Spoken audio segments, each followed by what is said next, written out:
Hey guys, ఈరోజు recipe వచ్చేసి అయితే కొబ్బరి లడ్డు అన్నమాట. ఒక మిక్సీ జార్ చేసేసుకొని దాంట్లోనే ఒక 2.5 కప్ చిన్న కట్ చేసుకున్న కొబ్బరి ముక్కలన్నీ మిక్సీ పట్టేసుకోవాలన్నమాట.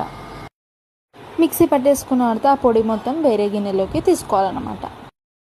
కొబ్బరి లడ్డుకి స్వీట్నెస్ కోసం ఇంకొక గిన్నె తీసుకొని ఒక 2 కప్పులు బెల్లం వేసేసుకొని కొద్దిగా వాటర్ వేసేసుకొని బాగా కరగనివ్వాలన్నమాట. వీడియోలో చూపిస్తున్నట్టు బెల్లం అలా కరిగిపోయిన తర్వాత ఏదైతే బెల్లం పౌడర్ ఉందో మన దగ్గర అవంతా కొంచెం కొంచెంగా వేసేసుకొని బాగా కలుపుకోవాలి.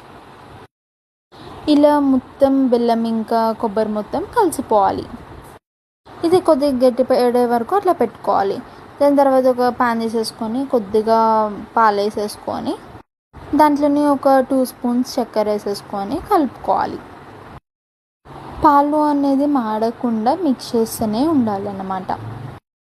దాని తర్వాత దాంట్లోనే ఒక 1/2 కప్ మిల్క్ పౌడర్ వేసేసుకొని బాగా మిక్స్ చేసుకోవాలి. మిల్క్ పౌడర్ లేకపోతే దీని బదులు మనం ఒక 1 లీటర్ అయినా 1/2 లీటర్ పాలతోనైనా మొత్తం కోవా మొత్తం తయారు చేసుకోవచ్చు. ఆ పాలు అనేది చాలా దగ్గరికి ఇట్లా అయిపోయి ఒక రోటీ పిండిలాగా అవ్వాలన్నమాట.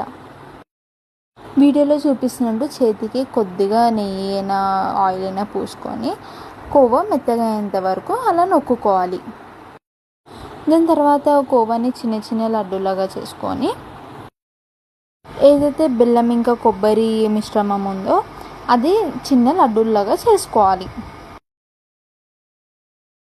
వీడియోలో చూపిస్తున్నట్టు కోవాని అలా ఒత్తేసుకొని ఏదైతే మనం అట్లా లడ్డూ చేసుకున్నామో అది పెట్టేసుకొని మొత్తం కవర్ చేసుకోవాలన్నమాట. వీడియోలో చూపిస్తున్నట్టు అలా మంచిగా కవర్ చేసుకోవాలి. ఇలా కవర్ చేసుకోకపోయినా కూడా మనం ఏదైతే మిశ్రమంతో లడ్డూలు చేసుకున్నామో అలా కూడా తినేయచ్చు. వీడియోలో చూపిస్తున్నట్టు అలా లడ్డూలన్నీ అలా సాఫ్ట్గా రావాలన్నమాట. ఈ వీడియో కనుక మీకు నచ్చినట్లయితే please like, follow, share and subscribe to my channel.